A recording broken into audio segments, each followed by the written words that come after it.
အားလုံးပဲမင်္ဂလာပါရှင် KGK YouTube Channel ကနေပြန်လည်ကြိုဆိုလိုက်ပါရစေပရိသတ်များရှင်ဒီ Channel လေးကနေဇက်လန်ကောင်းလေးတွေကိုတင်ဆက်ပေးနေတာပါဒီတစ်ခါမှာတင်ဆက်ပေးဖို့ရှိနေတဲ့ဇက်လန်လေးကတော့မိမိကိုယ်ကိုစီရင်ချင်းလို့ဆိုတဲ့ဇက်လန်လေးပါရှင်ဒီဇက်လန်လေးကိုမတင်ဆက်ပေးခင်မှာ Channel လေးကို Subscribe လုပ်ရသေးဘူးဆိုတော့ Subscribe လုပ်ထားပေးကြပါအောင်ရှင်ဗီဒီယိုတင်လေးတွေတင်နိုင်မှသိနိုင်ဖို့ဘေးနားက Notification လေးကိုလည်းနှိပ်ပေးသွားကြပါအောင်နော်ဟုတ်ကဲ့ပါရှင်ဒါဆိုတော့မိမိကိုယ်ကိုစီရင်ချင်းလို့ဆိုတဲ့ဇက်လန်လေးကိုစတင်လိုက်ချင်ပါတယ်တနေ့တော့တင်းနှင်းလာနေနဲ့9နာရီချိန်လောက်မှာကျွန်တော်ဟာအလုပ်ကိုသွားတော့မယ်လို့အဝတ်စားတွေလှည့်ပြီးတဲ့နောက်အိမ်ရှိကိုထွက်လာရမှာတော့ဦးထင်ကျော်ဟာအလုပ်ခန်းကနေပြီးကိုတင်မောင်ဝင်အောင်လေဗျာလို့လှမ်းခေါ်တာကြောင့်ကျွန်တော်လည်းအခန်းထဲကိုဝင်သွားလိုက်ပါတယ်ဦးထင်ကျော်ကနေရာကထားပြီးသူယူနေကြတရေအိတ်လေးကိုဆွဲလို့အိတ်ထဲကိုစေးတံဘူးကိုထည့်လိုက်ပြီးဘယ်နဲ့လဲဗျအလုပ်သွားတော့မလို့လားစိုးလာကြည့်ကလားဟုတ်တယ်ဗျာဒါထင်ခမည်းကဘယ်သွားမလို့လဲကျက်ကဆန်လန်းကတရုတ်ထမင်းဆိုင်မှာထမင်းကြော်စားရအောင်လေဗျာကျုံနဲ့တူလိုက်ခဲ့ပါအောင်လားဗျခမရသတင်းစာတိုက်ကတနေ့လောက်တော့ခွင့်ယူပေါ့ဗျာခမရလည်းခွင့်မယူတာကြပြီမဟုတ်လားအခုလောလောဆယ်အလုပ်လည်းအပားသားမဟုတ်လားလိုက်တာကတော့ဟုတ်ပါပြီဗျာထမင်းကြော်တစ်ခွက်စားရမှာနဲ့ကျက်ကဆန်လန်းထီတောင်သွားရမှာလားဗျဒီလိုဗျကိုတင်မောင်ရဲ့ကျုပ်တို့လူအင်စပက်တာဦးအောင်ဖေကဒီနေ့မနေ့ပဲကျက်ကဆန်လန်းကခြံတစ်ခြံမှာဦးညိုးဆိုတဲ့လူတစ်ယောက်ကကိုတနတ်နဲ့ပြတ်သက်ပြီးသေးနေတာတွေ့ရလို့ခဏလောက်လာကြည့်ဖို့ကျုပ်ကိုအခုပဲတယ်လီဖုန်းဆက်လိုက်တယ်ဒီတော့ကျုပ်ကခမည်းသိတဲ့အတိုင်းပဲလေတယောက်တည်းသွားရမှာအင်မတန်ပြင်းတဲ့လူဆိုတော့ခမည်းကိုအဖော်ညှိတာပေါ့ဗျာသိမကြပါဘူးကိစ္စပြီးတဲ့အခါအပြန်ကြမှာတရုတ်ထမင်းဆိုင်ကိုဝင်ပြီးစားကြတာပေါ့ထမင်းကြော်လေးမစားတာအတော်ကြာသွားပြီကိုတင်မောင်ရေ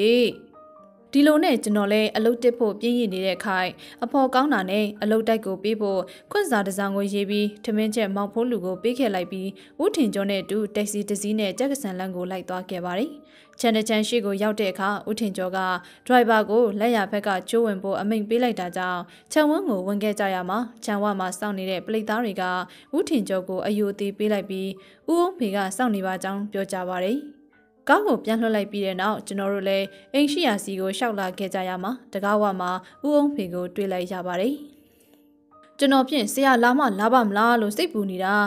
ာအကြောင်းကတော့တိတ်မထူးဘူးဆရာကြီးသူ့ကိုသူပြစ်တတ်တဲ့အမှုပါပဲနှုတ်ပေမဲ့ဆရာကိုလည်းတေချာအောင်ကြည့်စီခြင်းသေးလို့အလောင်းကိုတော့ဒီတိုင်ထားလိုက်ပါတယ်သေတဲ့လူကဘသူလဲဗျဥညိုးတဲ့ဆရာငွေတိုးလေးပါလေးချေးစားတဲ့လူတယောက်ပါပြီးတော့ဒီလူကြီးကအင်မတန်လဲစီစစ်တယ်ထင်ပါရဲ့အထဲကိုဝင်ပါဆရာဝန်ကိုချ်လည်းရှိပါတယ်။ဦးအောင်ဖေကတကားကိုတွန်းလို့ဖွင့်ပေးလိုက်ပါတယ်။အိမ်နှုံကိုဝင်တဲ့အခါအိမ်ရှိခန်းအလဲလောက်မှာအသက်50ခန့်ရှိတဲ့ဂရုံးစတောင်းတဲ့လူတစ်ယောက်ကမျက်နှာတစ်ဖက်ကိုစောင်းပြီးကျမ်းပြန်ဖက်မှာလဲကျလို့ရှိပါတယ်။၎င်းရဲ့ပါးစပ်အနီးမှာတော့သွေးအိမ်ကြီးတစ်ခုရှိပါတယ်။အခန်းနိုင်ရံမှာတော့မြန်မာကျန်းစာအုပ်အနှဲငယ်တင်ထားပြီးအခြားဖက်မှာတော့ကျွန်းသားစပွဲတင်ဘီရိုကြီးတစ်ခုရှိပါတယ်။တရေဖုံးထားတဲ့လက်တန်းပါတဲ့ကလထိုင်ကြီးနှလုံးနဲ့ကျင်းကလထိုင်တစ်လုံးလည်းရှိပါတယ်။ကျင်းကလထိုင်ပေါ်မှာတော့ဆရာဝန်မစ္စတာဂို့ချ်ထိုင်နေပါတယ်။တည်တဲ့သူကသားမယားမရှိဘူးလားကိုအောင်ဖေ။မရှိဘူးဆရာရဲ့မှုတ်ဆိုးပူကြီးတဲ့။ဟိုဘက်ခြံကမိမကြီးတယောက်ကလာပြီးထမင်းဟင်းတွေပါတယ်ချက်ကျွေးတဲ့အင်စပက်တာဦးအောင်ဖေလည်းဆရာဝန်မစ္စတာဂို့ချ်နဲ့ကျွန်တော်တို့ကိုဆက်လက်ပြီးမိတ်ဆက်ပေးလိုက်ပါတယ်။တွေ့ရတာဝမ်းသာပါတယ်ဦးထင်ကျော်။နာမည်ကတော့ကြားဖူးနေတာကြားပါပြီ။လူချင်းတော့ခုမှပဲတွေ့ရတော့တယ်။အမှုကတော့ဦးအောင်ဖေလည်းပြောပြီးရောပေါ့သူ့ကိုယ်သူပြစ်တတ်တာပါပဲကြည်စံကအာခေါင်ကိုထုတ်ချင်းပေါင်ထွက်သွားတယ်ဦးထင်ကျော်ကလူသေးကိုငုံလို့ကြည့်လိုက်ပါတယ်ပါဇက်နဲ့မေးစီမှာညိုးတဲ့သွေးတွေနဲ့ပြီးကျန်းလို့ရှိပါတယ်လူသေးရဲ့လက်ရဖက်လက်တွေကကွေးနေပြီးဒူးတွေအနီးမှာငှက်လက်သေးတွေလိုမျိုးခက်ကုတ်ကုတ်ရှိနေပါတယ်ဦးကောင်းတဲ့နှစ်ပေခန့်အကွာမှာတော့6လုံးပြူးတနက်တလက်ရှိနေပါတယ်ဦးထင်ကျော်ကဆရာဝန်မစ္စတာဂို့ချ်ဘက်ကိုလှည့်လိုက်ပြီးလူသေးပါဇက်ထဲမှာရမ်းငွေတွေဘာတွေများရှိသလားဒေါက်တာရှိပါတယ်ပြီးတော့တနက်ပြန်းကိုတိတ်ကင်ထားတာနဲ့တူတယ်ကြည်စံထွက်သွားတာကနောက်ကိုခက်တဲ့ထွက်သွားတယ်ကျွန်တော်ပထမစတွေ့တော့တေတာက7နာရီ12နာရီလောက်ရှိသွားပြီလို့ယူဆပါတယ်ဦးထင်ကျော်ကဆက်ပြီးပြောလိုက်ပါတယ်ဓမီလုံးအောက်တက်မှာလာတေတာတော့အတော်တူးဆန်းနေဗျာဒီလိုပြောလိုက်တဲ့အခါဦးအောင်ဖေကအမောင်ထဲမှာလောက်ရမှာကိုကြောက်လို့များလားမပြောတတ်ဘူးနော်အင်းဟုတ်မှာပေါ့ကွာဦးညိုရဲ့အလောင်းကိုစစ်စစ်ကြည့်လိုက်တဲ့အခါမှာတော့ကြောက်မဲ့ဖွယ်ကောင်းလာပါတယ်ခက်ပြောင်ရှိနေတဲ့ဦးကောင်းတွေကစပင်တွေမှာအကျုနေရာတွေမှာတော့သွေးတွေနဲ့ပြီးကျန်းလို့ရှိပါတယ်ဒူးနှစ်ဖက်ကလည်းကွေးကောက်လျက်ရှိပါတယ်မျက်လုံးတွေကလည်းကျွန်တော်ကိုစိုက်ကြည့်နေတယ်လို့ဖွင့်လှစ်ရှိတာကြောင့်တေခါနီးမှာအထိတ်တလန့်ဖြစ်တဲ့အမူအရာကိုစောင်းလို့နေပါတယ် ဦးကောင်းတဲ့နှစ်ဖူးပြင်မှာလဲချွေးတွေထွက်နေတယ်လို့စိုးထိုင်းပြီးမှိုင်းဆိုလို့နေပါတယ်။ရှန်အင်ကြီးလည်းဘက်မှာလဲစုပ်ဖွာပြီးအဖာသေးတွေနဲ့ပြည်နေပါတယ်။ပြီးတော့ချီပစိုးဟောင်းတစ်ထည်ကိုဝတ်ဆင်ထားတာကိုထောက်ချင်းအပြင်ပတ်စံကက်စီနေတဲ့ဆိုတဲ့ချက်ကိုထောက်ခံလို့နေပါတယ်။ဦးထင်ကျော်ကဦးအောင်ဖေနဲ့ဆရာဝန်မစ္စတာကို့ချ်တို့ကိုအလောင်းကိုရွှေ့ပြောင်းနိုင်ပြီဖြစ်ကြောင်းအကြံပေးလိုက်ပါတယ်။ဒီအလောင်းကိုပထမဆုံးဘသူကတွေ့ရလဲကိုအောင်ဖေကျွန်တော်ပဲဆိုပါတော့ဗျာဒီအလောင်းကိုပထမဆုံးတွေ့တာကတော့အဲ့ဒီထမင်းလာချက်ပေးတဲ့မှုတ်ဆိုးမကြီးတွေ့တာပါမိမကြီးကမနေ့တိုင်းလာရတော့သူလာတဲ့အခါတကားခောက်လို့လဲပြန်မထူးတာနဲ့အရက်လူကြီးကိုတိုင်းအရက်လူကြီးကတဆင့်ဌာနကိုလာတိုင်းတာပါအဲ့ဒီမိမကြီးကိုစစ်ရအောင်လဲကျွန်တော်ခေါ်ထားပါတယ်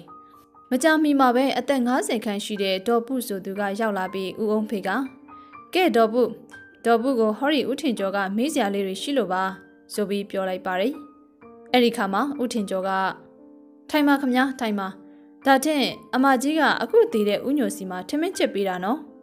်ဟုတ်ပါတယ်တနင်္ဂနွေနေ့ကလွှဲရင်နေတိုင်းပဲမနေ့၈နိုင်လောက်ဆိုရောက်လာပြီးထမင်းဟင်းတွေချက်ပြုတ်ခုခတ်တမျက်စည်းတွေလဲပြီးရေမိုးချိုးပြီး12နာရီကျော်တစ်ချက်လောက်ဆိုပြန်ပါတယ်ဦးညိုကမနက်ခင်းဆိုရင်အိမ်ကနေဘယ်ကိုမှမထွက်ဘူးလားဟမ်မနက်ခင်းတင်မဟုတ်ဘူးဒီလူကြီးကဘယ်တော့မှဘယ်ကိုမှသွားတယ်လူမဟုတ်ဘူးတကယ့်ကိုလူကက်စီနေကြီးအပြင်ထွက်ရင်ပတ်စံကုန်နေဆိုပြီးအင်မတန်မှမလွှဲတာမရှောင်သားတဲ့အခါမျိုးမှသွားရတယ်ဒီလူကပတ်စံကိုတိတ်နှမျောသလားသူကက်စီနေတာတရက်ကွက်လုံးသိပါတယ်ရှင်အိမ်ကလေဘဲမှလည်းမသွားဘူးဘာပြစ်ပတ်စံကုန်နေဆိုပြီးညှဉ်းညူနေတတ်တာလည်းရှိတယ်သူ့ရဲ့အတွင်းခန်းကိုလည်းသူ့တက်တာဖွင့်နေတော့ကျမတို့ကိုဝင်ခွင့်မပေးဘူးအော်ဟုတ်လားဒါနဲ့သူ့စီမှာလှုပ်တာဘလောက်ကြာပြီလဲနှစ်နှစ်လောက်ကြာသွားပြီရှင်ဒီလူကြီးကတမျိုးပဲဘာဖြစ်အမတန်ကြီးများတယ်တပြစ်တောက်လဲပြောတတ်တယ်ဒါဆိုရင်သူ့ရဲ့အတွင်းရေးတွေဘာတွေအတွက်ဘသူ့ကိုမှမယုံဘူးဆိုတော့ဘယ်မှလည်းမသွားဘူးတယောက်တည်းပဲနေတတ်တဲ့သူဟုတ်စားဟုတ်ကဲ့မှန်ပါတယ်ရှင်ဒါတဲ့ဒီအတော်တွင်းမှာသူစိတ်လှုပ်ရှားစရာတွေဘာတွေများရှိတယ်လို့ခမထင်မိလားအဲ့ဒီလိုမေးလိုက်တဲ့အခါဒေါ်ဘူးကဒရေးကိုတစ်ချက်လောက်မြှိုချလိုက်ပြီးဟုတ်ကဲ့အဲ့ဒါကြောင့်လို့တော့ထင်တာပဲဆရာဝန်ဦးတောင်းတင်ကိုခေါ်တာတော့ကျမမြင်လိုက်ပါတယ်အော်ဆရာဝန်စီးစားနေတယ်ဆိုပါတော့ဟုတ်ကဲ့ဦးတောင်းတင်နှစ်ခေါက်လာတာကိုမြင်တာပါပဲဦးညိုမှာအပြင်းနဲ့အဆက်အသွယ်တွေဘာတွေများရှိသလားဗျာကျွန်တော်ဆိုလိုတာကလေသူ့အိမ်ကိုစားတွေဘာတွေအတော်များများလာတတ်သလားအဲ့ဒါတော့ကျမမသိဘူးရှင်ကျမလာတဲ့အချိန်ကျတော့စားတွေရောက်လာလို့ရှင်လဲရောက်နေရောပေါ့နေခင်းနေလေလာတာတွေကတော့စားတွေဟုတ်မယ်မထင်ပါဘူးကုန်စီရင်နေငွေရပြည်စားတွေဖြစ်ပါလိမ့်မယ်စားရိုက်ကနေတစ်စိတ်ကောင်းကပ်ပြီးတော့လာတဲ့စားမျိုးတော့မဟုတ်ပါဘူးကောင်းပါပြီဗျာကောင်းပါပြီခမ ्या ကိုကျေးဇူးအများကြီးတင်ပါတယ်ထမင်းချင်မိမကြီးထွက်သွားတဲ့အခါဦးထင်ကျော်ကဦးအောင်ပေဖက်ကိုလှည့်လိုက်ပြီးဒီလောက်ကစီးနေတဲ့လူတစ်ယောက်ကကိုတက်သေးတယ်ဆိုတာသူ့မှာစိတ်နှလုံးတုန်လှုပ်ခြောက်ခြားစီလောက်တဲ့အကြောင်းမရှိဘဲနဲ့တော့မဖြစ်နိုင်ဘူးဗျတော်တော်ကိုထူးဆန်းတာပဲကြိုက်လေအလောင်းပြင်ထားတာကိုတွားကြည့်အောင်စို့ကျွန်တော်တို့လည်းအခန်းတွင်းကနေဝင်ခဲ့ကြရမှာမစ္စတာဂို့ချ်ကသူ့ရဲ့လက်ထောက်ကလာလေးတယောက်ရဲ့အကူအညီနဲ့အလောင်းရဲ့မျက်နှာလေဘဲတွေကိုစေကြောတုတ်တင်လိုက်ပြီးအတွန်းခန်းကလထိုင်ပေါ်မှာပြောင်းရွှေ့တင်ထားပြီးဖြစ်ပါတယ်။အောင်မီယိုကတော့ပြုတ်ထွက်နေတာကြောင့်အဝတ်ဖြူတစားနဲ့စီးနှောင်ထားရမှာဒဏ်ရာတွေကရခင်ကထက်ထင်ရှားပြီးအပေါ်အခေါင်ရင်းကနေအနောက်ဘက်ကိုပြတ်ထွက်သွားကြောင်းတွေ့မြင်ရပါတယ်။မစ္စတာဂို့ချ်ကပကံပြားတစ်ချက်ထဲမှာလူသေးရဲ့သွားတူတွေကအစားအစင်းလိုက်ဖြုတ်လို့စီထားတာကြောင့်အပေါ်သွားရမ်းမှာအညိုရောင်တန်းနေပြီးရမ်းငွေတွေကိုလည်းမြင်နေရပါတယ်။အဲ့ဒီပကံပြားရဲ့ဘေးမှာတော့မျက်မှန်တက်လက်လည်းရှိပါတယ်။အဲ့ဒီချိန်မှာပဲဦးအောင်ဖေကဒါရီကအလောင်းတစ်ဘေးမှာတွေ့ရတဲ့အရာတွေပဲဆရာဒီလိုပြောလိုက်တဲ့အခါဦးထင်ကျော်ကဦးညိုအိတ်ထဲကရောဘာတွေများတွေ့ရသေးလဲကိုအောင်ဖေဦးအောင်ဖေဟာသူ့ရဲ့အိတ်ထဲကလက်ကင်ပေါ်ကအထည်လေးနဲ့ထုတ်ထားတဲ့အထုပ်ကလေးတစ်ထုပ်ကိုယူလိုက်ပါတယ်ဒါရီတော့တွေ့တာပဲဆရာကြီးကျွန်တော်တော့တေးသေးချာချာမကြည့်ရသေးဘူးကျွန်တော်တို့လည်းလက်ကင်ပေါ်ကအတွင်းကပစ္စည်းတွေကိုကြည့်ရှုရမှာတော့တော်တွဲနဲ့ပတ်စံထဲတဲ့အိတ်ကလေးတစ်လုံးကိုတွေ့လိုက်ရပါတယ်အိတ်ကလေးကိုဖွင့်ကြည့်တဲ့အခါမှာတော့ပတ်စံအကျွေအနှဲငယ်နဲ့စာခောက်ကလေးတစ်ခုကိုတွေ့ရတာကြောင့်စာကိုဖတ်ကြည့်တဲ့အခါအစိမ်းရောင်မှင်နဲ့ရေးထားတဲ့ဆရာဝန်ဦးတောင်းတင်ထံကလက်ဝါးခန့်ရှိစာရွက်လေးတစ်ခုဖြစ်ပြီးသူဟာနောက်တနေ့မလာနိုင်ကြောင်းတပတ်ခါမှလာနိုင်မဲ့ဖြစ်ကြောင်းအတူကောက်ရေးချစ်ထားတဲ့စာလေးတစ်စောင်ဖြစ်နေပါတယ်ရက်စွဲကိုကြည့်ချင်းအပြင်တပတ်ခါဆိုတာကကျွန်တော်တို့ရောက်ရှိနေတဲ့တနင်္လာနေ့ပဲဖြစ်ပါတယ်ဦးထင်ကျော်ဟာစာရွက်ကလေးကိုအတန်းကြည့်လိုက်ပြီးဦးအောင်ဖေထံကိုပြန်လို့ပေးလိုက်ပါတယ်ဦးအောင်ဖေက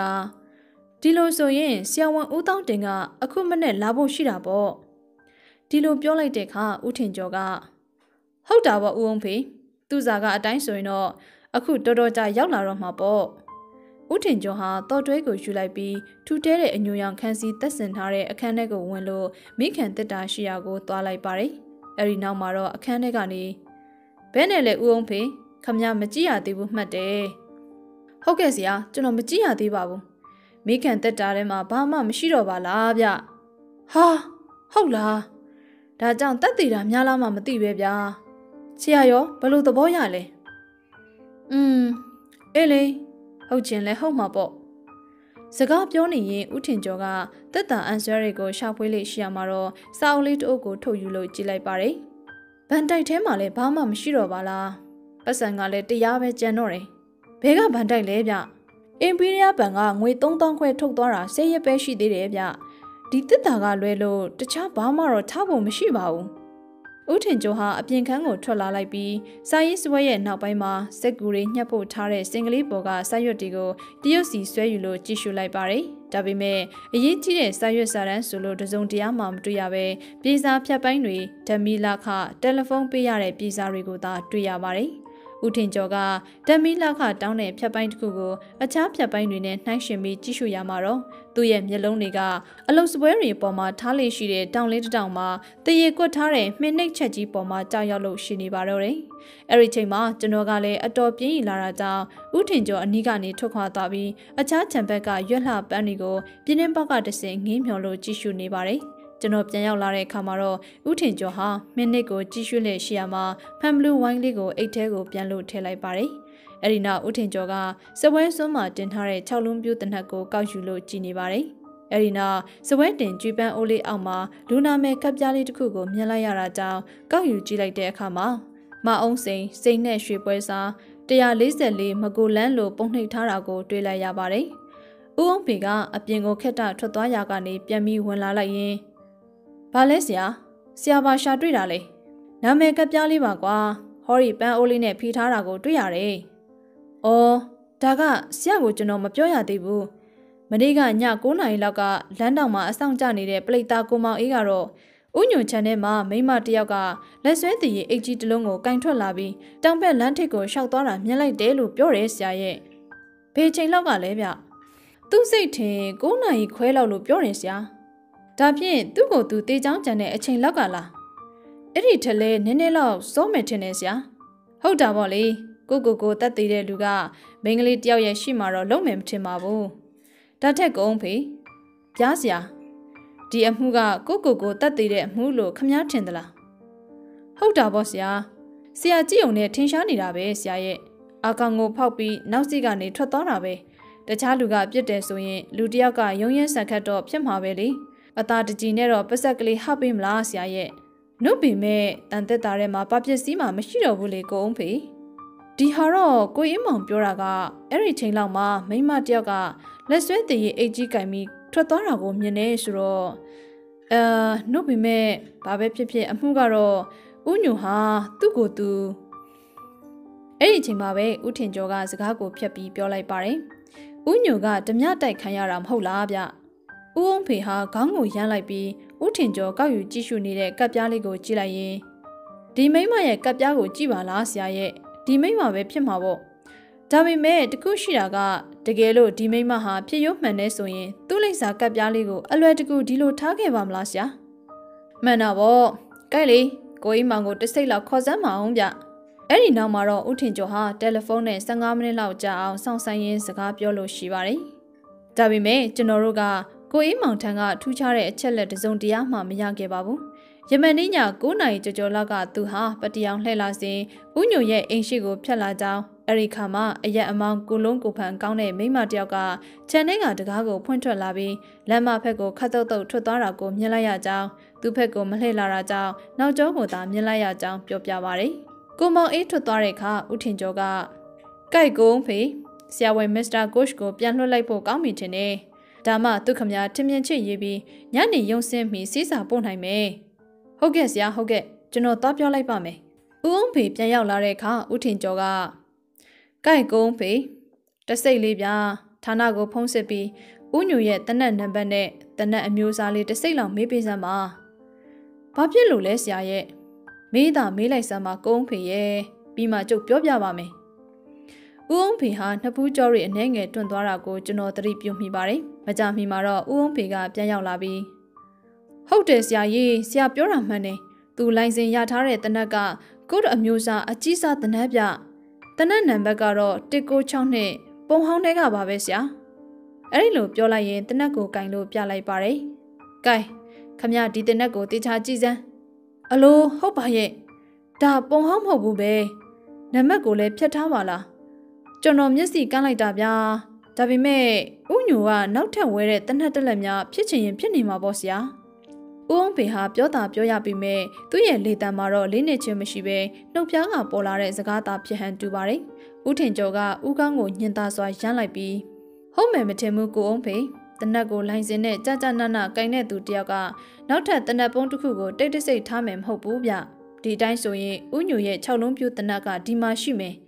တကယ်လို့များဘာလဲဆရာတကယ်လို့များသူ့ကိုတတ်တဲ့သူကယူမသွားဘူးဆိုရင်ပေါ့ဗျာဒါဖြင့်ပြင်းမှုကလူတက်မှုလို့ပြောတာပေါ့ဆရာ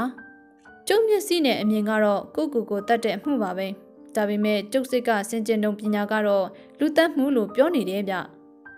ဒါပေမဲ့တခုရှိတာကဆရာလူတယောက်ကယူပြီးမနေရင်အခြားသူတယောက်ကတနက်နဲ့ပြစ်ဖို့သူ့ပါဆက်ကိုဟပေးမလားဗျဒီချက်ကိုတော့ကျွန်တော်တို့စဉ်းစားသင့်တယ်မဟုတ်လားခမည်းပြောတာကောင်းကောင်းကြီးမှန်တာပေါ့ဒါပေမဲ့ကျုပ်စိတ်ထဲကစင်ကျင်တုံပညာကတော့ဒီလိုမဟုတ်ဘူးဗျဒါဖြင့်ဘလို့လဲဆရာသူကအလိန်ခံရပြီးအဲ့လိုလည်းမဟုတ်ပါဘူးကိုအောင်ဖေမစ္စတာကို့ချ်ကဒီအချက်ကိုမေ့ကျင်လဲမေ့နေမယ်လူတယောက်မေ့သွားအောင်လို့မေ့ဆေးထိုးလိုက်တာလည်းဖြစ်နိုင်တာကိုဗျဒါပေမဲ့တေလူရဲ့ခေါင်းမာရောလက်မာပါကျုပ်တေးသေးချာချာကြည့်ပြီးပါပြီဆေးထိုးထားတဲ့အရာကိုလည်းမတွေ့ဘူးတခြားနေရာကိုလည်းထိုးမယ်မဟုတ်ပါဘူးအင်ကြီးလုံးကြီးကလည်းအထူးကြီးအကျိုးရုံပဲရှိပါလိမ့်မယ်ဆရာကရှင်းစာအုပ်ကြီးတိုင်းလုပ်နေတာကိုဆရာရဲ့ပထမတော့ဒါဟာလူတက်မှုပဲလို့ဆရာထင်တယ်အဲ့ဒီနောက်အကျိုးကြောင့်စင်ကျင်တုံတရားနဲ့ကြည်ပြန်တော့လည်းမဖြစ်နိုင်ဘူးလို့ဆိုပြန်နေပေါ့ဦးအောင်ဖေဟာတစုံတရာကိုပြန်မပြောဘဲဦးထင်ကျော်ကကျွန်တော်ဘက်ကိုဦးအောင်ဖေမြင်အောင်လှည့်ခေါ်ပြီးမျက်စိတစ်ဖက်ကိုမှိတ်လို့ပြလိုက်ပါတယ်ဦးအောင်ဖေကဆက်လက်ပြီးပြောလိုက်ပါတယ်ကြိုက်လေကျွန်တော်တို့ဒီအလောင်းကြီးကိုဒီမှာကြာကြီးမထားနိုင်ပါဘူးဌာနကတဆင့်စေယုံကိုတန်ကြိုးရိုက်ပြီးလူနာတင်ကားမှားလိုက်မယ်လေဆရာဒါပေမဲ့ဆရာဝန်ဦးတောင်းတင်ဒီနေ့လာမယ်ဆိုတဲ့အချက်ကိုလည်းခမမမေ့နဲ့အောင်ဗျသူကကျုပ်တို့ကိုအကူအညီပေးကောင်းပေးနိုင်လိမ့်မယ်ပေးနိုင်မှလည်းပေးနိုင်မှာပါဆရာရဲ့ဒါပေမဲ့နည်းနည်းတော့အချိန်ဆိုင်သေးတာပေါ့လေကျွန်တော်တယ်လီဖုန်းစီခဏသွားလိုက်ပါဦးမယ်တယောက်တည်းကြံရစ်ခဲ့တဲ့အခါဦးထင်ကျော်ကဆေးတံကိုကိုက်ပြီးနှစ်ဖူးကြောကြီးတွေထားလို့လာတဲ့တိုင်အောင်စဉ်းစားလို့ရှိနေပါတယ်။စိန်ပွဲစားမအောင်ရွှေအမည်ပါတဲ့ကပ်ပြားကိုကိုက်ပြီးကြည့်လိုက်ပြီးတဲ့နောက်တဖန်ချထားလိုက်ပြန်ပါတယ်။အဲ့ဒီနောက်ကျွန်တော်ဘက်ကိုလှည့်လိုက်ပြီးတယောက်တည်းစကားပြောနေတယ်လို့မျိုးတော်တော့စဉ်းစားရကြက်တာပဲ။ဦးညိုကိုဘာဖြစ်လို့သူ့ရဲ့တနက်နဲ့ပြတ်မတက်ရတာလဲ။လော့ကျစ်နဲ့စဉ်းစားရမယ်ဆိုရင်ဦးညိုရဲ့တနက်ကဒီအိမ်ထဲကတနေရာမှာတောက်ခတ်ပြီးထားရမယ်။ဒီတော့တတ်တဲ့သူကဦးညိုရဲ့အိမ်ထဲကတော့ကိုမရပဲတနက်ကိုမရနိုင်ဘူးဒါပဲရှိတယ်သူတယောက်တည်းရည်ရွက်လို့နေပါတယ်ဦးညိုရဲ့တနက်ကိုမိခင်တက်တာအတွင်းမှာမတွေ့ရပါဘူးငွေထဲတဲ့မိခင်တက်တာအတွင်းမှာလည်းထားတာမဟုတ်ပါဘူးအထားတင်ဆုံးနေရာကတော့ဗီဒီယိုပဲဖြစ်ပါတယ်ဒါပေမဲ့ဗီဒီယိုအတွင်းမှာလည်းမရှိပြန်ပါဘူးအပြင်ကိုယူသွားဖို့ကလည်းအတော့ကိုစွန့်ရမယ့်အလုပ်ဖြစ်ပါတယ်တနက်နဲ့ပြတ်သက်ပြီးတဲ့နောက်လူသက်သမားဟာအိမ်ပေါ်ကိုတက်ပြီးဟော့ထားမယ်လို့လဲစဉ်းစားလို့တဘာဝကမကြပြန်ပါဘူး။ဟော့ထားမယ်ဆိုရင်လဲဒီခန်းထဲမှာပဲဖြစ်ဖြစ်ကက်လျက်ရှိတဲ့အခန်းထဲမှာပဲဖြစ်ဖြစ်ဟော့ထားမှာပါ။ကျွန်တော်ဟာစာရေးဆရာတယောက်ဖြစ်တဲ့ပြင်ဦးထင်ကျော်နဲ့လဲလိုက်ဖန်များလာတာကြောင့်အထက်ပါတွေးခေါ်တွေကိုကျွန်တော်ရဲ့ခေါင်းထဲကိုဝင်လာခဲ့ပါတယ်။ဒါပေမဲ့ဘသူ့ကိုမှတော့ထုတ်ပေါ်ပြီးမပြောဖြစ်ခဲ့ပါဘူး။လာပြို့ကိုတင်မောင်ကျုပ်တို့မိဖို့ခန်းထဲကိုဝင်ရအောင်မိဖို့ခန်းဟာအိတ်ခမ်းနဲ့ကန့်လျက်ရှိတာကြောင့်ကျွန်တော်တို့လည်းမိဖို့ခန်းဘက်ကိုကူးလာခဲ့ကြပါတယ်။မိဖို့ခန်းကထမင်းစားဖို့4000စပွဲတစ်လုံး၊ကလထိုင်း2လုံး၊ကြောင်အိမ်1လုံး၊ရေစစ်တင်ထားတဲ့ရေအိုးစင်တစ်ခုရှိရမှာဦးထင်ကျော်ကတော့မရှိတဲ့ကြောင်အိမ်ကိုဖွင့်ပြီးတော့ကြည့်ရှုလိုက်ပါတယ်။တစုံတစ်ခုထားဖို့အခြားနေရာဆိုတာကမရှိတာကြောင့်တစုံတရာဟောထားဖို့အခြားနေရာကတော့မရှိပါဘူး။အဲ့ဒီနောက်မှာတော့ဦးထင်ကျော်ဟာသူ့ရဲ့အပေါ်အင်ဂျီကိုချွတ်လိုက်ပြီးတနေရာမှာချိတ်ထားလိုက်ပြီးရင်မိဖို့ပေါ်ကိုတက်ပါတော့တယ်။ မိဖို့ဟာမတ်တက်မိဖို့ဖြစ်တာကြောင့်သုံးပေခန့်မြင့်ပြီးအပေါ်မှာတော့လူတရက်လောက်မရှိတရှိကနေအုတ်ခေါင်းနိုင်ကြီးတစ်ခုကအိမ်အမိုးကိုဖောက်ထွက်လို့ရှိတာဖြစ်ပါတယ်။မိဖို့မှာပြာရီအနှဲငယ်ရှိတာကြောင့်ဦးထင်ကျော်ဟာမိဖို့ပေါ်ကိုတက်လိုက်ပြီးရှက်အင်းကြီးကလက်ကိုပင့်လို့ခေါင်းတိုင်အပေါက်တွန်းကိုလက်နဲ့နှိုက်ပါတော့တယ်။ခေါင်းတိုင်ဟာအုတ်ခေါင်းတိုင်ကြီးဖြစ်လို့ကြက်ခိုးတွေပင့်ကူအိမ်နေနဲ့ပြည့်ရှံလို့နေပါတယ်။ပထမမှာတော့အခေါင်းပေါက်ထဲကဘယ်ရာကိုမှတွေ့ဟန်မတူပါဘူး။ဒါပေမဲ့သူဟာတစုံတရာကိုစမ်းသပ်မိတယ်လို့မျက်နှာကရွှင်လာပါတယ်။အဲ့ဒီခဏမှာပဲအင်းရှိတကားစီကခြေတံတွေနဲ့တူစကားပြောတံတွေကြားရတာကြောင့်ဦးထင်ကျော်ကလည်းမိဖို့ကခုံဆင်းလိုက်ပြီးလက်ကိုကြပြကြရဆေးလိုက်ပြီးရင်အပေါ်အင်ကြီးကိုဝက်လိုက်ပြီးကျွန်တော်နဲ့တူအခန်းကိုထွက်လာခဲ့ကြပါတယ်။တကားဝကိုရောက်တဲ့အခါမှာတော့အရက်မြင့်မြင့်ကိုလုံးကိုဖန်ကောင်းကောင်းနဲ့အသက်40ကျော်50ခန့်ရှိမဲ့လူတစ်ယောက်ဟာဆရာဝန်တွေကိုင်းလေးရှိတဲ့စေးသက်သားလေးကိုကိုင်းပြီးဦးအောင်ဖေကိုမေးမြန်းလေးရှိပါတယ်။အဲ့ဒီချိန်မှာပဲအင်းရှင်မလည်းစေးရုံကရောက်လာပြီးဖြစ်လို့ကလားလေးယောက်ဟာလူသေးထမ်းမို့ထန်းစင်ကိုအိမ်ဝမှာချထားလိုက်ကြပါတယ်။တရေအိမ်နယ်လူကထန်းစင်ကိုတစ်ချက်ကြည့်လိုက်ပြီးအန်အောတက်တဲ့မျက်နှာနဲ့ကျွန်တော်တို့ဘက်ကိုလှည့်လိုက်ပြီးရင်တစိမ့်လောက်ကျွန်တော်ကိုခွန့်လွတ်ကြပါဗျာ။ဘာဖြစ်ကြရဲဆိုတာကျွန်တော်ဖြစ်နားမလည်ပါဘူး။ကျွန်တော်ကမကိုလန်းကဆရာဝန်တယောက်ပါဗျ။ကျွန်တော်ရဲ့လူနာဦးညိုနဲ့ဒီကနေ့ကျွန်တော်ချိန်ထားလို့ပါ။အဲ့ဒီလိုပြောလိုက်တဲ့အခါဦးဖေကဦးညိုသေးပြီခမညာမိတ်ဆွေကြီးကဒေါက်တာတောင်းတင်တင်နေဟုတ်ပါတယ်ဗျာဘယ်နဲ့ဦးညိုသေးပြီဟုတ်လားကျွန်တော်ဖြစ်နားမလည်နိုင်အောင်ပဲဘာတွေဖြစ်နေတာလဲဗျာဒါပေမဲ့ဘာမှသေးလောက်တဲ့လက္ခဏာမရှိပါဘူးကျွန်တော်နဲ့နောက်ဆုံးတွေ့တော့ကတော့အကောင်းကြီးပါဗျာသေတာကဒဏ်ရာနဲ့သေတာပါဒေါက်တာပါဇက်ထဲကိုဖောက်ပြီးဝင်သွားတဲ့ကြီးစံတင်ပြီးတော့သေတာပ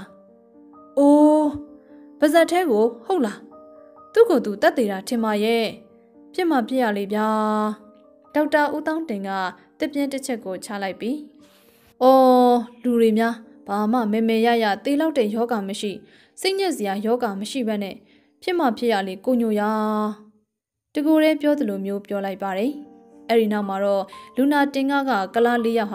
ဦးညိုရဲ့အလောင်းကိုမချီပြီးထန်းစင်ပေါ်တင်လိုက်ပြီးထုတ်ယူသွားကြပါတော့တယ်မစ္စတာကိုချ်လည်း၎င်းကားနဲ့တူလိုက်ပါသွားခဲ့ပါတယ်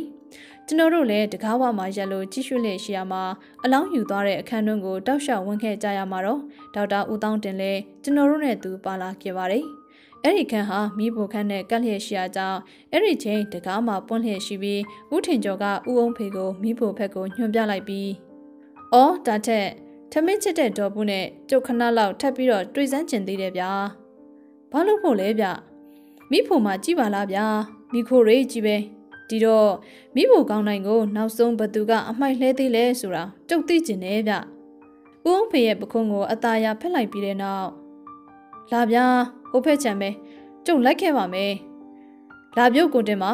ဟိုမိမကြီးကိုခဏလောက်တော့ခေါ်ရအောင်။ဦးထင်ကျော်ကဦးအောင်ဖေကိုအနောက်ကနေတိုင်းဖက်လိုက်ပြီးစကားတပြောပြောနဲ့ခေါ်သွားရင်အိမ်ရှိခန်းကိုထွက်တဲ့တကပောက်အနီးကိုရောက်တဲ့အခါဒေါက်တာဦးတောင်းတင်ဖက်ကိုလှည့်လိုက်ပြီးအော်ဒေါက်တာတော့အာနာစရာကြီးဖြစ်နေပြီဗျကျွန်တော်တို့ခုပဲပြန်လာခဲ့ပါမယ်ဒေါက်တာပြန်လာမှဒေါက်တာကိုလည်းကျွန်တော်သိကျင်တဲ့အချက်ကလေးတစ်ချက်နှစ်ချက်လောက်မေးရပါအောင်မယ်ကောင်းပါပြီဗျာကောင်းပါပြီကိစ္စမရှိပါဘူးကျုပ်ကိုလည်းအာနာစရာမရှိပါဘူးဦးထင်ကျော်ဟာတကားကိုအေးဆေးစွာပဲပြန်ပြီးတော့ပိတ်လိုက်ပါတယ်အခန်းဘက်ကိုရောက်တဲ့အခါဦးအောင်ဖေကတကယ်လို့အမှုနဲ့မဆိုင်ရင်လဲဆရာစကားကမစုံလိုက်သေးပါဘူးဦးထင်ကျော်ကနှကန်းရှိမှလက်တစ်ချောင်းကိုထောင်ပြီးရှ်အတာနေစမ်းပါဗျာကိုအောင်ဖေကလည်းစကားမပြောစမ်းပါနဲ့တကားဝကိုရောက်တဲ့အခါဦးထင်ကျော်ကလက်ကပြလိုက်ပြီးမျက်ရည်ပြလိုက်တာကြောင့်ကျွန်တော်တို့လည်းအခန်းထဲကိုပြန်ဝင်ခဲ့ကြပါတယ်မိဖို့ဖက်ကိုကူးတဲ့တကရွက်ကတော့ပိတ်လျက်ရှိနေတာကြောင့်ဦးထင်ကျော်လည်းတော့ဘက်ကနေချောင်းလိုကြည့်လိုက်ပြီးတကားကိုအတန်မကြအောင်ဖွင့်လိုက်ပါတယ်ကျွန်တော်တို့အန်ဩစွာနဲ့မြင်တွေ့လိုက်ရတာကတော့ဒေါက်တာဦးတောင်းတင်ဟာမိဖို့ဘော်ကိုတက်ပြီးမိဖို့ကောင်းနိုင်တွန်းကိုလက်နဲ့နှိုက်နေခြင်းပဲဖြစ်ပါတယ်တကဝနဲ့မိဖို့က10ပေခန့်ဝေးတာကြောင့်ဦးထင်ကျော်ဟာဦးအောင်ဖေနဘေးကနေခုန်ထွက်လိုက်ပြီးဒေါက်တာဦးတောင်းတင်ရှိရာကိုပြေးသွားလိုက်ပါတယ်အဲ့ဒီခဏမှာပဲဦးတောင်းတင်ဟာမိဖို့တိုင်းတွန်းကနေနှိုက်နေတဲ့လက်မဲကြီးကိုဖြတ်ခနဲဆွဲထုတ်လိုက်ပြီးဝှေ့ရမ်းလိုက်တာကိုမြင်လိုက်ရတဲ့အခါသူ့လက်တွန်းမှာရှိတဲ့တနက်ကဒိုင်းကနေအတန်မြည်ပြီးမိပွင့်သွားတာကိုကျွန်တော်တို့မြင်လိုက်ရပါတယ်ဒါပေမဲ့ဦးထင်ကျော်ရဲ့လက်ဟာဦးတောင်းတင်ရဲ့ညာဘက်လက်ကဝက်ကိုဖြစ်ညက်ပြီးသားဖြစ်နေတာကြောင့်တနက်ပြောင်းဝဟာအပေါ်ကိုမြှောက်တက်သွားတာကြောင့်ဦးထင်ကျော်ကိုမထိမှန်ပဲခေါမိုးအင်္ဂလိတွေတွန်းကိုကြည်စံကမြုပ်ဝင်သွားတာဖြစ်ပါတယ် လျင်မြန်လွှမ်းလာတာကြောင့်ဦးအောင်ဖေကအံ့အားသင့်လျက်ရှိပါတယ်။ခဏအကြာမှာတော့ဒေါက်တာဦးတောင်းတင်ကိုလက်ထိတ်ခတ်လိုက်ပြီးဦးအောင်ဖေနဲ့အမှုထမ်းမောင်အေးမောင်တို့လက်ထက်ကိုရှောက်လို့နေပါပြီ။ဦးတောင်းတင်ပြစ်လိုက်တဲ့တနက်ဟာကိုတ်အမျိုးအစားတနက်196နှစ်ဖြစ်ကြောင်းတွေ့ရပါတော့တယ်။ဦးတောင်းတင်ဟာအံကိုကြိတ်ပြီးဦးထင်ကျော်ကိုမျက်စောင်းတခဲခဲနဲ့ကြည်လို့နေပါတယ်။ဒါပေမဲ့ပါဇက်ကတော့တစုံတရာမှမပြောပါဘူး။10မိနစ်ခန့်ကြာတဲ့အခါဌာနကကားတစ်စီးရောက်ရှိလာပြီးရာဇဝတ်တစ်ယောက်နဲ့ပလိတ်သားတစ်ယောက်ပါလာရာဦးအောင်ဖေကတော့တရခန့်ကို၎င်းတို့လက်ကိုလွှဲပေးလိုက်ပါတယ်။ဦးထင်ကျော်ဟာဦးညွန့်ရဲ့အိတ်ခမ်းတွင်းမှာနောက်မီကလထိုင်ပေါ်မှာထိုင်လိုက်ပြီးစီးတံကိုစီးအစ်စ်ထဲလို့အေးအေးဆေးဆေးပဲမိညှိလို့နေပါတယ်။အဲ့ဒီခါမှာဦးအောင်ဖေကဆရာဒီအကောင်ကြီးကိုဘလို့စပြီးမတင်ကပြစ်လာတာလဲဗျ။ဘယ်ဟာကဘယ်လိုစနေတော့မဟုတ်ပါဘူးဗျာ။အေးလေဆိုပါတော့ဦးညိုအိတ်ထဲကစာရွက်ပိုင်းကလေးခမည်းတွေ့တယ်မဟုတ်လားဟုတ်ပါတယ်ဆရာပြစမ်းအဲ့ဒီစာရွက်ကလေးဦးအောင်ဖေကထုတ်ပြတဲ့စာရွက်ကလေးကိုဦးထင်ကျော်ကတစ်ဖက်စွန်းကနေတေချာကင်သွဲလိုက်ပြီးဟောဒီလက်ဝဲဖက်စွန်းကိုတေချာကြည့်စမ်းဖြတ်တဲ့နေရာမှာမတေချာလို့နည်းနည်းလေးအသားပါသွားတယ်မဟုတ်လားကဲကျုပ်ပြမယ်ဦးထင်ကျော်ဟာစပွဲနောက်မှာထောင်ထားတဲ့စာရွက်တွေထည့်ထားတဲ့ကက်ကလေးတွေကနေတမ်မီလာခစာရွက်လေးတစ်ရွက်ကိုဆွဲလို့ထုတ်လိုက်ပါတယ်အဲ့ဒီနောက်မှာတော့ဦးညိုရဲ့ပတ်စံအိတ်ထဲကတွေ့လိုက်ရတဲ့စာရွက်ပိုင်းလေးနဲ့ထပ်ပြီးတော့ကြည့်လိုက်တဲ့အခါအန်ကိုက်ရှိတာကိုတွေ့လိုက်ရပါတယ်။အဲ့ဒီခါမှာဦးထင်ကျော်ကပြီးတော့စက်ကူသားတွေကိုကြည့်စမ်းသတင်းစာတွေရိုက်တဲ့အခါအပေါ်စာ printed စက်ကူပြီးတော့ကိုတင်မောင်တစ်ခုစဉ်းစားကြည့်ဒီစာရွက်ကလေးကအိမ်မှာနေပြီးသားရေးလိုက်မယ်ဆိုရင်စာရေးစက်ကူနဲ့ကြကြနနရေးမှာပေါ့ဗျာ။စာရေးစက်ကူကတ်ဆိုတာကလည်းအကောင်စားစက်ကူတွေနဲ့လုပ်ကြတာပဲ။အခုတော့စစ်ကူအလွတ်တရွတ်ကိုတွေ့ကြရဖြတ်ပြီးကြပြကြရစစ်ကူတစ်မျိုးရလို့ကောက်ရေးလိုက်တဲ့စာပေါ့ဗျဒီလိုပြောလိုက်တဲ့အခါဦးဖေကဒီလိုဆိုရင်စိန်ပွဲစားမအောင်ရွှေထားခဲ့တဲ့ကပ်ပြားလေးကရောဆရာမအောင်ရွှေကဘာကြောင့်ထားခဲ့ရတာလဲပြီးတော့ပတ်တရောင်အေးမောင်ကလည်းမိမတယောက်ထွက်သွားတာကိုမြင်လိုက်တယ်ဆိုတော့အဲ့ဒီမအောင်ရွှေကတက်ပြီးထွက်သွားတာကောမဖြစ်နိုင်ဘူးလားအဲ့လိုပြောလိုက်တဲ့အခါဦးထင်ကျော်ကဟုတ်တာပေါ့ဝင်လာတော့ကတော့တေခန်ဒေါက်တာဦးတောင်းတင်ဝင်လာတယ်လေတက်ပြီးအိမ်ကနေပြန်ထွက်သွားတော့စိန်ပွဲစားမအောင်ရွှေထွက်သွားတာစိန်ပွဲစားမအောင်ရွှေဆိုတဲ့ကပ်ပြားကစင်လုံးပေါ့ဗျာဒါကြောင့်လူမြင်လောက်တဲ့နေရာမှာတမင်တကာပန်းအိုးနဲ့ဖိပြီးထားခဲ့တာပေါ့တကယ်သားအဲ့ဒီမိမကအသက်ရှည်ရုံမှန်ရင်သူ့ကပ်ပြားကိုအလွယ်တကူဘဲထားခဲ့ပါမလဲမကိုရန်ကစိန်ရွှေရောင်းတဲ့ဘာဘူးဆိုင်ကြီး၄ဆိုင်ကိုဖုံးဆက်ပြီးကျုပ်မေးကြည့်ပြီးပါပြီပွဲစားမအောင်ရွှေဆိုတာသူတို့မသိဘူးတဲ့ဒါနဲ့မကိုကက်ကိုတစ်ခါဖုံးဆက်ပြီးဌာနကပလိတ်ကလေးကိုလည်းအဲ့ဒီနံပါတ်အတိုင်းစက်ဘိန်းနဲ့သွားအရှာခိုင်းလိုက်ပါတယ်တိုက်နံပါတ်144မှာဘယ်မအောင်ရွှေမှမရှိဘူးတဲ့အောက်ထက်ကဘုရားကျော်နဲ့ပူတင်းရောင်းတဲ့ဆိုင်အပေါ်ထက်ကချစ်သီးကလားတစ်ယောက်ပဲနေတာတွေ့တယ်တဲ့ဒီတော့စပွဲပေါ်မှာကြံခဲ့တဲ့ကပ်ပြားလေးနဲ့အိမ်ရှိချန်တကားကထွက်သွားတဲ့ရုံနဲ့ကြိုက်အောင်ကြံထားတာကိုဗျ။အော်ဒီကောင်ကြီးကတက်ပြီးမိမရောင်ဆောင်ပြီးထွက်သွားတာလားဆရာ။သူကလည်းဖို့မပြောတော့ဒါကမှန်တော့မသိဘူးပေါ့ဗျာ။ဒါပေမဲ့ကျုပ်ကတော့တက်အဆွဲတာပဲ။ပြီးတော့ပတ်တရောင်လျှောက်လာတာလည်းမြင်ရသားနဲ့ထွက်သွားတာဆိုတော့အမှုပြစ်သွားတဲ့အချိန်လောက်မှမိမတယောက်ထွက်သွားတာကိုမြင်လိုက်ရတယ်ဆိုတဲ့တစ်တည်ရအောင်လို့လုပ်တာပေါ့။ကပ်ပြားလေးကစပွဲပေါ်ကိုဖိထားခဲ့တာနဲ့တက်ကြည့်ရင်ကိုက်နေတာပဲမဟုတ်လားကြံကြီးစီဆရာရဲ့သူကတော်တော်ကိုပိုင်တဲ့အကောင်ကြီးပဲဒီအကြံကိုကြံစီထားကြတဲ့ကဒီကပ်ပြားလေးကိုသူစီစဉ်ပြီးပုံနှိပ်ထားတာဖြစ်မှာပေါ့ပြီးတော့ဒဏ်ရာကပါစံထဲကိုပြစ်တဲ့ဒဏ်ရာလေးဆရာရဲ့ဟုတ်တယ်လေပါဇက်ကိုဟာပေးတဲ့သူကဟာပေးတာကိုဗျပြစ်သွင်းတဲ့သူကပြစ်သွင်းလိုက်မှာပေါ့ဟင်ဆရာဘာကိုပြောတာလဲဗျာဒီလူကဥညွန်ရဲ့ဆရာဝန်မဟုတ်လားကိုအောင်ဖေရဲ့ဒီတော့ခမယောဂနဲ့ကျမရဲ့အခြေအနေကိုကြည့်ချင်နေဆိုပြီးဓမီလုံးအောက်ကိုတက်ခေါ်လာဆရာဝန်ရဲ့လုံယုံလုံးစင်တိုင်းပါဇက်ဟာခိုင်းဥညွန်ကလည်းခါတိုင်းလုံးနေကြအတိုင်းပဲပါဇက်လေးကိုဟပြအဲ့ဒီခါလက်ကအင်မတန်မြန်းတဲ့လူလေးပါဇက်ထဲကိုပြောင်းတန်ဝန်းအောင်ဖြုတ်ခနဲ့အတင်းထိုးပြီးပါဇက်ထဲကိုပြစ်ထည့်လိုက်တာပေါ့ဗျဒါကြောင့်အနောက်ကိုဖောက်ထွက်သွားတဲ့ဒဏ်ရာကခက်တန်တန်ဖြစ်နေတာပေါ့ခမန်းကြီး45ဒီဂရီလောက်ရှိမယ်စားဒီဂရီ20သာရှိနေတာလေတဲလေအယူဆကောင်းပါပြီဆရာရဲ့တော်တော်ကိုရက်ဆက်တဲ့လူပဲရက်ဆက်တယ်ဆိုဒီလူကဆရာဝန်နာမည်ခံပြီးအစိတ်ရောင်းနေဘိန်းကုံကူးတယ်မဟုတ်တဲ့ထိုးဆေးတွေဖော်ပြီးရောင်းနေမကောင်းတဲ့အလုပ်မှုသမျှအကုန်လုပ်တယ်တဲ့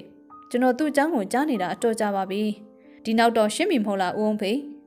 ဟုတ်ကဲ့ကျွန်တော်ရှင်းပါပြီအမိန့်ရှိပါအောင်ဆရာရဲ့ ဓမ္မကိုဖျက်ထားတဲ့တနတ်နဲ့ပြတ်သက်အဖိုးကြီးတည်တော့မှအိတ်ထဲကတော့ကိုယူတန်တက်တာကိုဖွင့်ငွေတွေယူပြီးတော့ဘီရိုကိုဖွင့်ဦးညိုရဲ့6လုံးပြူကိုတွေ့တဲ့အခါတနတ်ကိုဖွက်ဖို့နေရာရှာတာစောစောကကျုပ်တို့ရှာတွေ့ထားတဲ့ခေါင်းမိုးပုံကိုသွားပြီးတော့ဖွက်ထားတာကိုဗျပလိတ်ကရှာတဲ့အခါဦးညိုတနတ်ကိုမတွေ့မှဦးညိုကသူ့တနတ်နဲ့သူပြတ်တက်လိုက်တယ်လို့ယူဆကြမှာကိုအလုံးကိစ္စပြီးတဲ့အခါကျမှသူ့ငွေတွေလာယူသွားတဲ့တရေအိတ်ထဲမှာသူ့ဝက်စားတွေကိုထည့်ချွတ်တရေအိတ်ထဲကိုထည့်ယူလာတဲ့မိမအဝတ်စားတွေလဲပြီးသူကပြန်ထွက်သွားတာပေါ့ဒါဖြစ်စရာရဲ့ဘာလို့များဦးညိုစီကိုစာရေးချင်အောင်ဆောင်ပြီးစာရွက်ကလေးကိုပတ်စံအိတ်ထဲမှာထည့်ထားခဲ့ရတာလေဗျတိုင်းပြည်ကရောပလိတ်ကရောသူ့အပေါ်ပို့ပြီးတော့တန်တရားကင်းအောင်လုပ်တဲ့နီးပေါ့ဗျာအတော်စွန့်စားတဲ့လူလို့ပြောရမှာပေါ့ကိုတတ်တဲ့လူကိုပြန်လာပြီးကြည့်တာကအတော်ကိုစွန့်စားရတဲ့အလုပ်ဖြစ်ပေမဲ့အများရဲ့မျက်လုံးမှာတော့အတော်ကိုတန်တရားကင်းသွားမယ်မဟုတ်လားအဲ့ဒီခါမှာကျွန်တော်ကကြားဖြတ်လိုက်ပြီးဒါထက်ကျွန်တော်တခုလောက်မေးပြစီအောင်ဗျာဒီစာရွက်ခောက်ကလေးကိုဒီအိမ်မှာရေးတယ်လို့ဘာကြောင့်ထင်ရတာလဲဒါတော့ပထမကျုပ်ရဲ့မှန်းဆချက်ပဲကိုတင်မောင်ဒါပေမဲ့ကျုပ်မျက်စိကပဲစူးလို့လားဒါမှမဟုတ်ကောင်းကောင်းထောက်မာတယ်လို့ပဲပြောရမလားမသိဘူးစပွဲပေါ်မှာကျုပ်ကထပ်ပြီးတော့ဓမီလခဖြတ်ပိုင်းတွေကိုရှာနေတော့ပြုံးခနဲ့ဆိုမင်းနီစက်ကူချက်ကြီးပေါ်မှာအစိမ်းရောင်မှင်ကိုနှိပ်ထားတဲ့စာကြောင်းလေးတစ်ကြောင်းနှစ်ကြောင်းကိုကျွန်တော်တွေးလိုက်ရတာဗျဒါနဲ့မှန်ဘလူးနဲ့ကြည့်တဲ့အခါအဲ့ဒီမင်းစိန်ကအောက်ကခမရတို့အခုရေးရေးပဲမြင်နေရတဲ့မင်းကအတော်ကြာနေပြီလေမင်းကလည်းဘလူးဘလက်နှက်ပြရောင်မှင်မျိုးတေးသေးချာချာကြည့်စမ်းမအောင်ကိုတင်မောင်ကျွန်တော်လည်းဥထင်ကျော်ပေးတဲ့မှန်ဘလူးနဲ့မင်းနစ်ချက်ကြီးရဲ့မျက်နှာတောင်းဖက်စွန်းကိုတေးချစွာကြည့်လိုက်ပါတယ်ဥထင်ကျော်ကဆက်လက်ပြီးအပေါ်ကမှင်နှိပ်ထားတဲ့မင်းကအစိမ်းနူရောင်ခက်ရေးရေးပဲမြင်ရတယ်ဒါပေမဲ့အစိမ်းရောင်ဖြစ်တဲ့မင်းကထင်ရှားတယ်